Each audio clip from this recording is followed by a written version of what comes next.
너희 이번에 보너스 나온 거, 그걸로 우리 여행 보내주면 딱 되겠네. 마침 친구들이랑 패키지 알아보고 있는데 예약금 먼저 걸어주면 되겠네. 저는 심호흡을 한 번 하고 최대한 부드럽게 말씀드렸습니다. 어머님, 저희 이번 보너스는 이미 나갈 곳이 정해져 있어요. 대출 금리가 올라서 원금 상환도 해야 하고 다음 달에 관리비 낼 돈도 빠듯해서 저 화장품도 샘플 쓰고 있어요.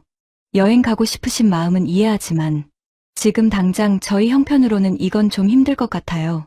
제 거절에 어머니의 표정이 순식간에 굳어졌습니다. 무료 버튼인 구독과 좋아요, 클릭으로 여러분의 마음이 더욱 풍요로워지시길 바랍니다.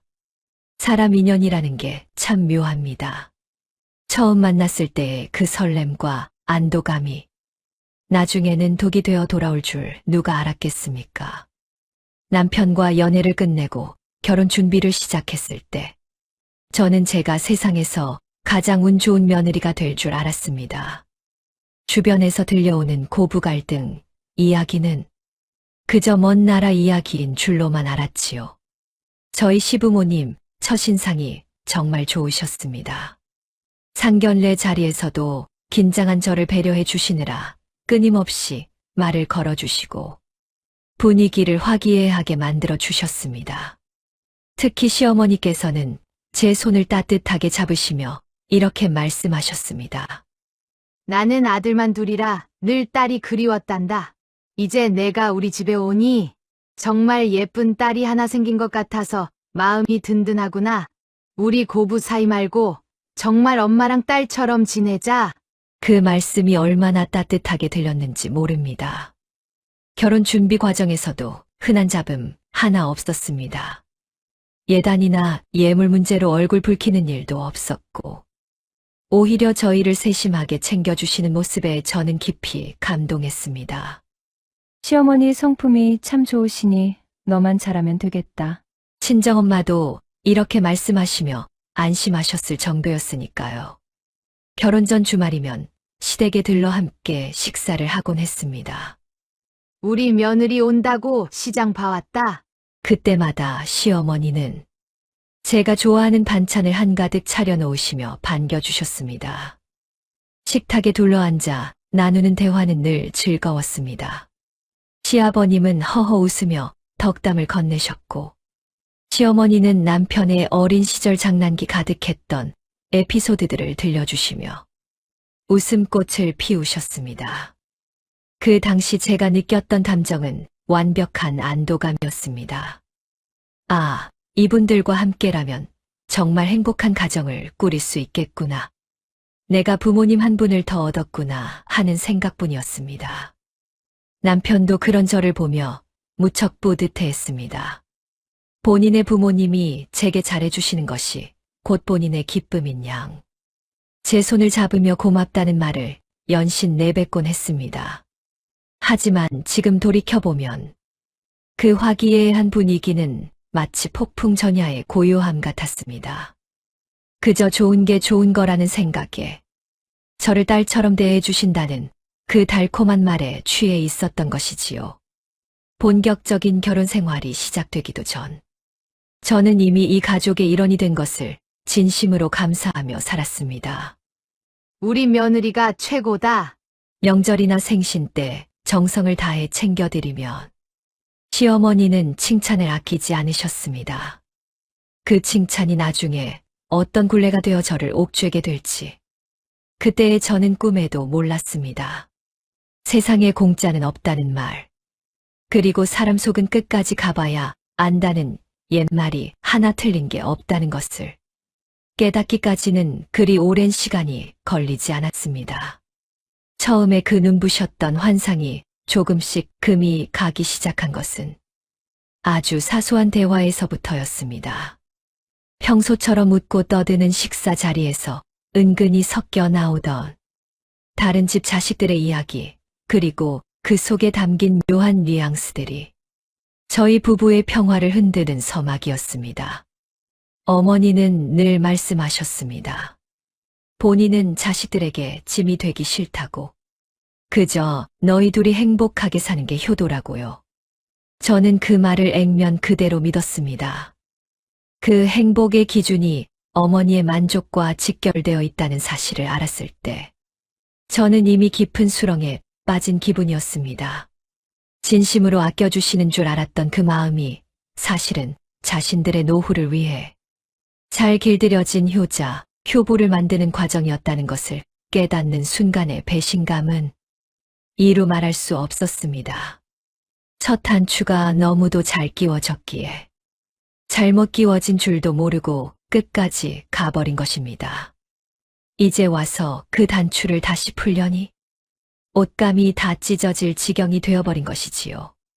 정말 좋은 가족인 줄로만 알았던 그 시절, 저는 그저 순진한 예비 며느리였을 뿐입니다. 결혼하고 첫몇 달은 정말 꿈 같은 시간이었습니다. 맞벌이 부부라 아침마다 전쟁을 치르듯 출근하고 저녁엔 지쳐서 돌아오기 일쑤였지만 가끔 시댁에 들러 따뜻한 밥 한 끼 먹는 것이 큰 위안이 되기도 했지요. 그런데 어느 순간부터였을까요? 어머니와의 식사 자리에서 평소와는 조금 다른 분위기가 감돌기 시작했습니다. 어머니는 식사 도중 동네 친구분들이나 친척들 소식을 전하곤 하셨습니다. 처음엔 그저 어른들의 일상적인 수다인 줄로만 알았습니다. 옆집 경호네는 이번에 아들이 부모님 모시고 제주도를 다녀왔다더라. 아들이 공무원이라는데 참 효심이 지극하지 뭐니. 부모님 맛있는 거 사드시라고 용돈도 넉넉히 챙겨줬다는데 경호 엄마가 얼마나 자랑을 하던지. 어머, 경호 씨가 참 효자네요. 저는 가볍게 맞장구를 쳤습니다. 내가 부러워서 얘기하는 게 아니야. 그냥 요즘 세상에 그런 애들이 드무니까 기특해서 그렇지. 너희는 너희 살기도 바쁜데 그런 거 신경 쓰지 마라. 어머니는 싱긋 웃으시며 덧붙여 말씀하셨습니다. 하지만 이런 이야기는 한 번으로 끝나지 않았습니다. 만날 때마다 혹은 전화 통화를 할 때마다 새로운 효자 리스트가 업데이트되었습니다. 누구네 딸은 이번에 승진했다고 부모님 명품 가방을 사드렸다더라. 요즘 젊은 사람들은 돈도 잘 벌고 효도도 잘하더라. 이런 말들이 끊임없이 이어졌습니다. 옆에서 듣고 있던 남편은 대수롭지 않다는 듯 껄껄 웃으며 넘겼습니다. 엄마, 요즘 세상에 그런 집이 몇이나 된다고 그래요? 걔는 아직 결혼을 안 해서 그래요. 저도 장가 안 갔으면 엄마 비행기 태워드렸지. 아유, 이 녀석아. 농담이라도 고맙다. 남편의 농담 섞인 말로 넘어가셨지만 제 마음 한구석에는 묘한 불편함이 자리를 잡기 시작했습니다. 어머니의 말씀은 늘 패턴이 같았습니다. 타인의 효도를 극찬하고 본인은 전혀 욕심이 없는 척 하시다가 결국은 요즘 애들이라는 모원 집단을 칭찬하며 저희를 은근히 압박하는 방식이었지요. 그 화살이 직접적으로 저를 향한 것은 아니었지만 왠지 모르게 너희도 이 정도는 해야 하지 않겠니? 라는 무언의 요구처럼 느껴졌습니다. 한 번은 시어머니, 친구분들과 함께하는 모임에 잠시 얼굴을 비춘 적이 있었습니다. 그 자리에서 어머니는 제 손을 잡으며 친구분들에게 자랑을 늘어놓으셨습니다. 우리 며느리는 대기업 다녀서 아주 야무져. 이번 생일에도 용돈을 얼마나 두둑하게 챙겨줬는지 몰라. 그 말을 듣는 순간 기분이 좋다기보다는 어깨가 무거워졌습니다. 친구분들은 좋겠네. 자식 잘 둬서 노후 걱정 없겠어. 라며 부러움 섞인 시선을 보냈고 어머니는 당연하다는 듯 그 시선을 즐기셨습니다. 그때 깨달았습니다. 어머니에게 저희의 효도는 단순히 마음의 문제가 아니라 친구들 사이에서의 체면이자 성적표 같은 것이었다는 사실을요. 저와 남편이 얼마나 힘들게 맞벌이를 하며 대출금을 갚고 있는지, 아이 계획을 세우며 한 푼 두 푼 아끼고 있는지는 어머니의 대화 주제에 끼어들 틈이 없었습니다. 시간이 지날수록 그 사소한 비교는 조금씩 더 구체적이고 자주 반복되었습니다. 처음엔 누구네 아들이었던 대상이 어느덧 어머니, 친구로 좁혀지기도 했고, 연말이나 명절이 다가오면 그 강도는 더욱 높아졌습니다. 요즘 젊은 애들은 부모님 생일 때 해외여행은 기본으로 보내준다더라. 참 세상 좋아졌지? 웃으며 넘기기엔 너무나 자주, 그리고 교묘하게 반복되는 그 말들.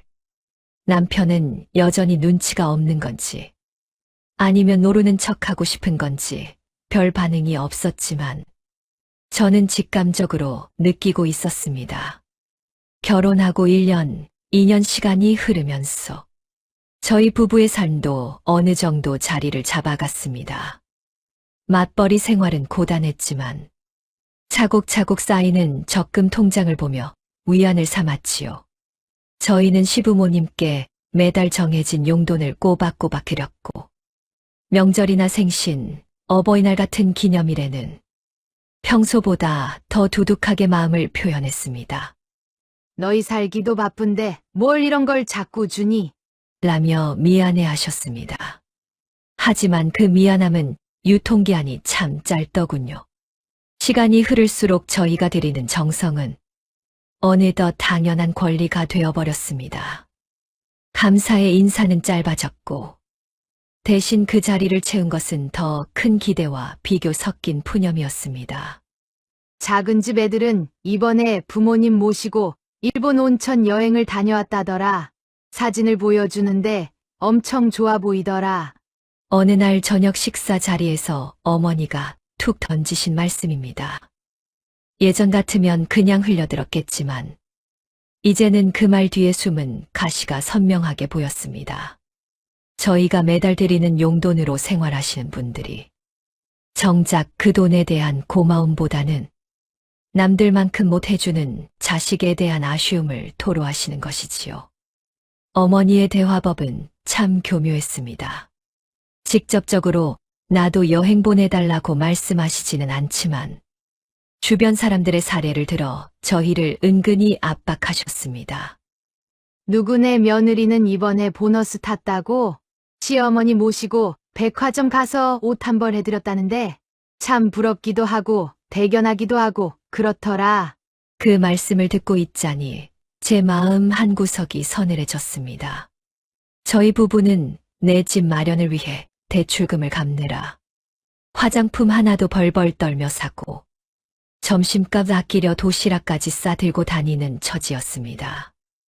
그런데 어머니 눈에는 그런 저희의 고군분투보다는 친구분들이 자랑하는 보여주기식 효도만 크게 보이시는 모양이었습니다. 한 번은 남편이 조심스럽게 말씀을 드린 적이 있습니다. 엄마, 우리 지금 대출금 상환하는데 이자까지 올라서 좀 힘들어요. 당분간은 큰 지출하기 어려우니까 너무 서운해하지 마세요. 그러자 어머니는 눈을 동그랗게 뜨시며 서운한 기색을 감추지 않으셨습니다. 아니, 내가 언제 너희한테 뭘 해달라고 했니? 그냥 남들 사는 얘기 좀 한 건데 그걸 그렇게 예민하게 받으면 내가 무슨 말을 하겠어. 참 서글프다. 자식 키워놓고 말 한마디 편하게 못하니. 결국 개화는 어머니의 승리로 끝났습니다. 남편은 졸지에 부모의 소박한 수다조차 가로막는 불효자가 되었고, 저는 옆에서 눈치만 보는 며느리가 되었습니다. 어머니는 그 후로도 요즘 애들은 부모 챙길 줄 모른다는 말을 입버릇처럼 달고 사셨습니다. TV에서 효도 관련 프로그램이라도 나오면 깊은 한숨을 내쉬며 방으로 들어가 버리곤 하셨지요. 저희가 드리는 용돈이 적은 액수도 아니었습니다. 생활비의 보탰이라고 드리는 돈이었지만 어머니는 그 돈을 쓰시면서도 늘 부족함을 느끼시는 것 같았습니다. 정작 본인들의 노후 준비는 전혀 되어 있지 않은 상태에서 오로지 자식들이 주는 용돈과 국민연금에 의존하고 계셨음에도 불구하고 말입니다. 불안했습니다. 어머니의 기대치는 나날이 높아만 가는데 저희의 현실은 그 속도를 따라갈 재간이 없었으니까요. 다정했던 우리 어머니가 맞나 싶을 정도로 차가워진 시선과 비교 발언들을 접하며 저는 조금씩 마음의 문을 닫기 시작했습니다. 시댁에 가는 발걸음이 무거워졌고 전화벨이 울리면 가슴이 철렁 내려앉는 날들이 늘어갔습니다. 저희 부부의 성의는 이미 당연한 것이 되었고 어머니는 그 이상의 무언가를 끊임없이 갈구하고 계셨습니다. 시간이 흐를수록 시어머니의 화법은 점점 더 정교해졌습니다. 예전에는 그저 부럽다는 수준이었다면 이제는 구체적인 일정과 장소까지 언급하며 은근한 압박을 가해오기 시작했습니다. 어느 주말 남편이 시댁에 다녀오더니 한숨을 푹 내쉬며 제 눈치를 보더군요. 여보, 오늘 어머니가 또 친구분들 얘기를 하시더라고. 이번에 고등학교 동창들이 단체로 동남아 크루즈 여행을 가기로 했나 봐. 어머니만 빼고 다들 가기로 했다면서 은근히 서운해하시네. 그 말을 듣는 순간 가슴 한 구석이 답답해졌습니다. 사실 시어머니는 젊은 시절부터 경제 활동을 거의 하지 않으셨고 시아버님 역시 퇴직금으로 시작한 사업이 여의치 않아 남은 재산이 거의 없으셨습니다. 노후 준비라고는 저희가 매달 드리는 용돈과 국민연금이 전부였지요.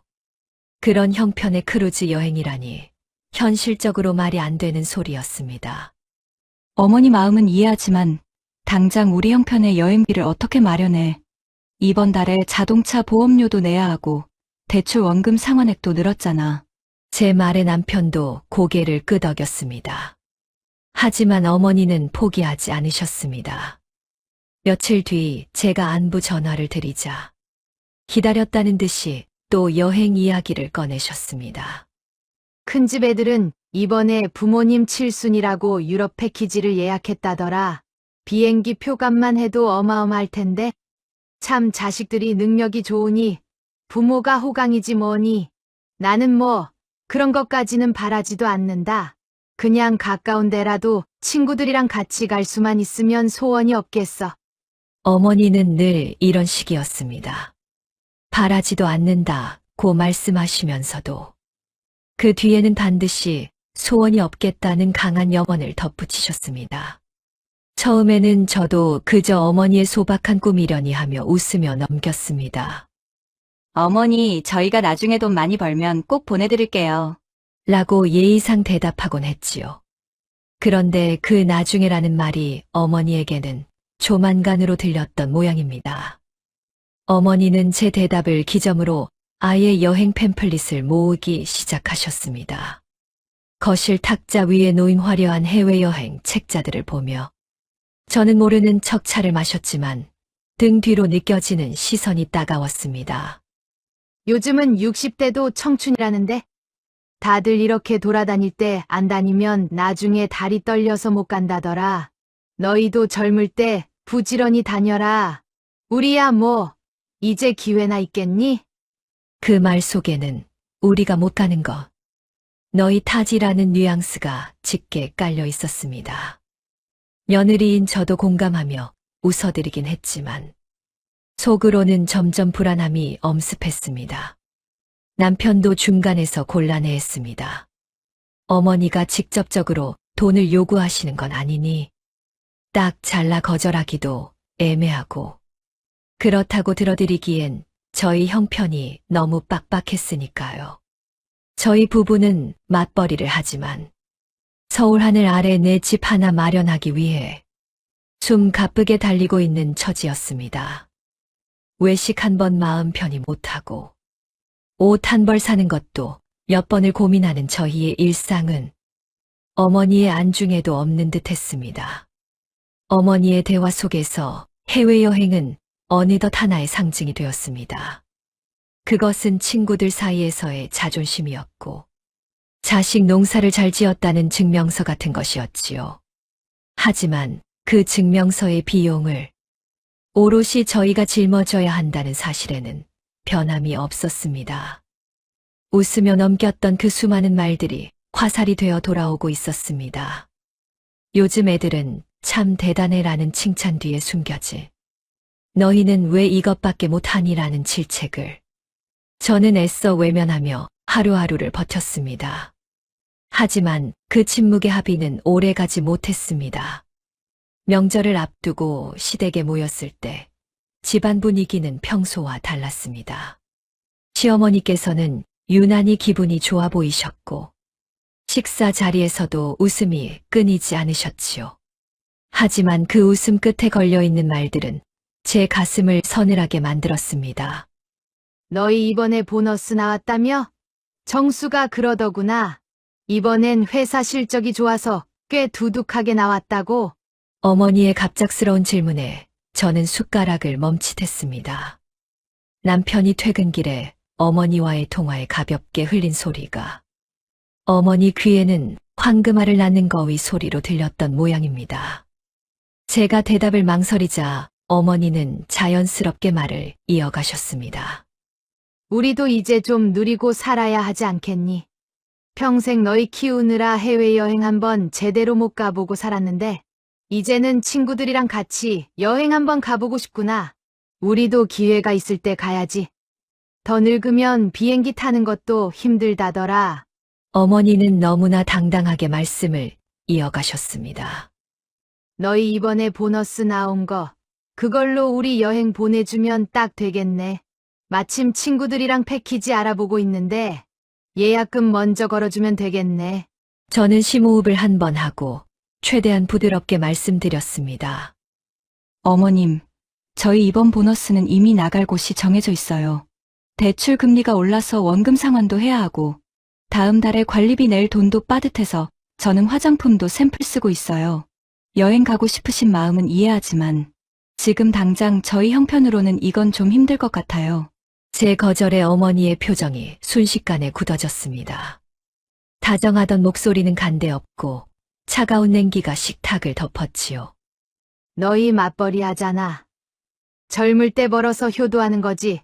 돈을 쌓아두고만 있으면 뭐 하니? 남들은 자식들이 먼저 알아서 보내준다는데 나는 이렇게 입 밖으로 꺼내야 겨우 한마디 듣는구나. 저희가 가만히 있었던 게 아닙니다. 명절 용돈, 생신 용돈에 매달 용돈까지 꼬박꼬박 챙겨드리고 있었습니다. 남편이 옆에서 가만히 듣고 있다가 엄마, 우리가 돈이 어디 있어요? 우리도 대출 갚기도 빠듯해요. 라고 한마디 거들었습니다. 그러자 어머니는 바로 제 눈치를 보며 쏘아붙이셨습니다. 내 처가 돈 관리하더니 애를 아주 짠돌이로 만들었구나. 전에는 안 그러더니. 왜 이렇게 돈돈거리며 사니? 졸지에 제가 남편 돈 못 쓰게 구박하는 며느리가 되어버렸습니다. 더 이상 참기 힘들더군요. 저도 목소리를 높여 딱 잘라 말씀드렸습니다. 어머니, 저희가 매달 드리는 용돈 적은 돈 아니에요. 여행 가고 싶으시면 아주버님네랑 상의해 보시거나 저희가 드리는 용돈 조금씩 모아서 다녀오세요. 저희는 더 이상 보태드릴 여력이 없습니다. 어디 시부모한테 돈 내놓으라는 소리를 하냐? 노발대발 난리를 치시는 어머니를 보며 참담한 심정이 들었습니다. 본인들 돈 쓰는 건 아깝고 자식들 피땀 눈물 섞인 돈은 쌈짓돈인가요? 그래도 부모가 평생 고생해서 키웠으면 자식이 이 정도는 해줘야지. 너희는 아직 젊잖니. 우리는 이제 기회가 없어. 우리가 언제까지 이렇게 살아야 하냐? 오로지 자신들의 욕망뿐이었습니다. 남편은 중간에서 머리를 감싸쥐고 괴로워했지만 끝내 그래도 부모님인데라는 말을 뱉더군요. 저는 그 말이 제일 싫었습니다. 부모라는 이름이 모든 무리한 요구를 정당화하는 면죄부는 아니니까요. 시어머니의 기대는 이제 숨막히는 압박이 되어 저를 짓누르기 시작했습니다. 그날의 소동 이후로도 시어머니의 집념은 꺾이지 않았습니다.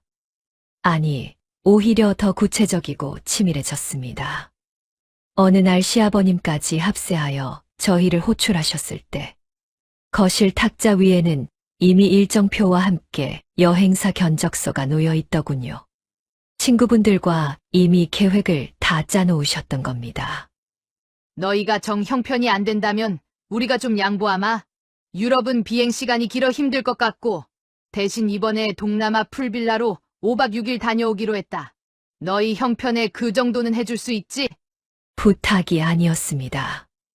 이미 본인들, 친구들 사이에서는 우리 아들내미가 보내주기로 했다고 큰 소리를 쳐놓은 상태였고, 저희는 그저 그 약속을 이행해야 하는 인출기 정도로 여기시는 듯 했습니다. 제가 다시 한번 거절의 뜻을 내비치려 하자 어머니는 기다렸다는 듯 비수를 꽂으셨습니다. 너는 참 독하구나. 우리가 죽기 전에 비행기 한번 타보겠다는데 그걸 기어이 막아서니? 내가 우리 아들 돈 관리하면서부터 애를 아주 망쳐놨어. 전에는 엄마라면 자다가도 일어나서 챙기던 놈인데 이제는 제 마누라 눈치 보느라 부모를 외면하는구나. 어머니의 목소리는 점점 커졌고 급기야 효도와 도리를 운운하며 저를 몰아세우셨습니다. 우리가 언제 이런 걸 해보겠니? 너희는 젊으니까 나중에 얼마든지 갈 수 있잖니. 우리가 평생 너희 뒷바라지하느라 노후 자금 한 푼 못 모으고 산 거. 그거 보상받겠다는 게 그렇게 큰 죄냐? 그 순간 저는 깨달았습니다. 어머니가 말씀하시는 고생은 저희를 향한 순수한 희생이 아니라 나중에 자식에게 청구할 일종의 외상값이었다는 사실을요. 본인들이 노후 준비를 하지 않은 불안감을 자식의 죄책감으로 메우려 하고 계셨던 겁니다. 어머니, 그래서 저희도 매달 용돈 드리고 명절마다 챙겨드리는 거잖아요. 그런데 저희는 지금 우리 아이 가질 준비도 해야 하고 당장 다음 달 대출 이자 내기도 벅차요. 어머니 체면 세워드리자고 저희가 빚을 낼 수는 없지 않나요? 제 말이 끝나기도 전에 어머니는 소리를 지르며 안방으로 들어가 버리셨고 시아버님은 어미 마음이 저렇게 상했는데 너는 참 매정하다며 혀를 차셨습니다. 남편은 옆에서 어쩔 줄 몰라 하며 제 옷소매를 잡아당겼습니다. 여보, 그냥 이번 한 번만 해주면 안 될까? 어머니 저러시다 병나시겠어. 내가 보너스 받은 거에서 좀 떼고. 모자란 건 대출이라도 조금 받지 뭐. 남편의 그 유약한 태도에 제 인내심은 폭발하고 말았습니다. 효도라는 명목하에 자식의 삶을 갉아먹는 것이 당연시되는 이 상황이 너무나 끔찍했습니다. 어머니의 눈물 섞인 하소연과 남편의 비겁한 중재 사이에서 저는 제가 지켜온 일상이 무너져 내리는 것을 느꼈습니다. 이것은 단순한 여행비의 문제가 아니었습니다. 저희 부부의 경제권과 인생의 주도권을 통째로 시댁의 허영심에 상납하느냐 마느냐의 싸움이었습니다. 우리가 언제까지 이렇게 살아야 하냐던 어머니의 통곡 소리가 거실에 울려 퍼졌습니다. 그 소리는 마치 너희가 망가져도 내 욕심은 채워야겠다는 선전포고처럼 들렸습니다. 저는 더 이상 다정했던 시어머니의 모습을 찾아볼 수 없었습니다. 결국 그날 이후 시댁과의 관계는 벼랑 끝으로 치달았습니다.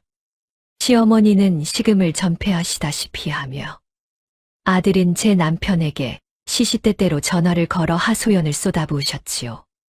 내가 전생에 무슨 죄를 지어서 자식 눈치를 보며 사느냐.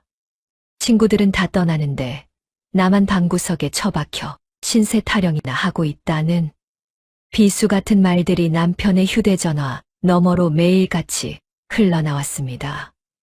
남편은 중간에서 완전히 넋이 나간 사람처럼 굴었습니다.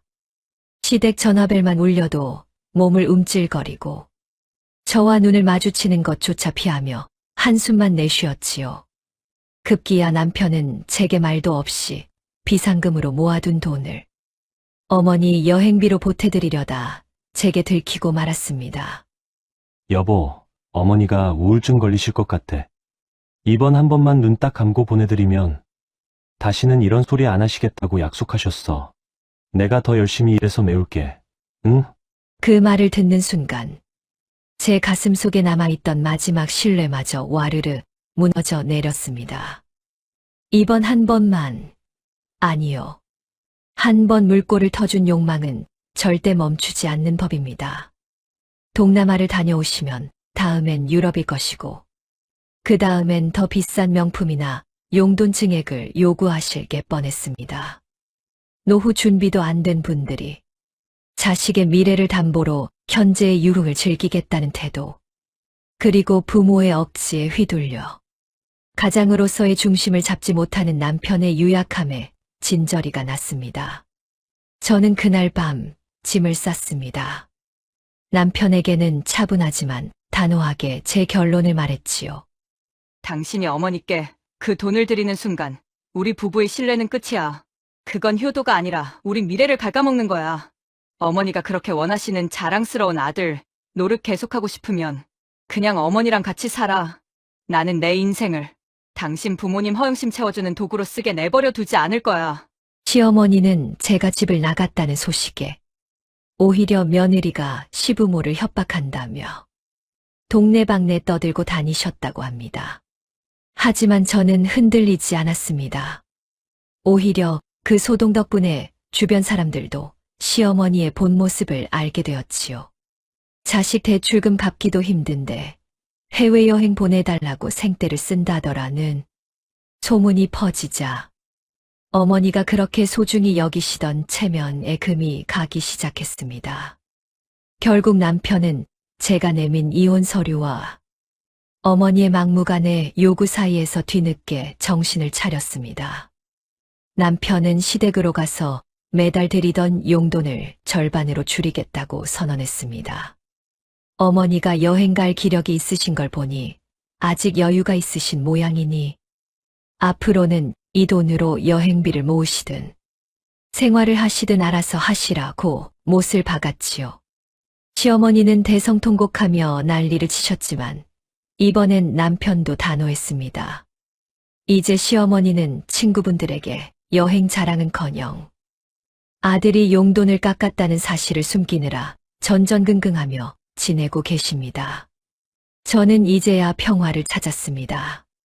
부모라는 이름으로 선을 넘는 요구를 할 때 그것을 끊어내는 것은 모질어 보일지 몰라도 결국 모두를 위한 길임을 깨달았습니다. 노후 준비는 자식의 주머니가 아니라 본인들의 검소함과 책임감에서 시작되어야 한다는 사실을 어머니는 이제야 뼈저리게 느끼고 계실 겁니다. 여러분의 가정에도 행복이 가득하시길 바라며 무료 버튼인 구독과 좋아요, 알림 설정하시면 더 좋은 사연 빠르게 만나보실 수 있으십니다.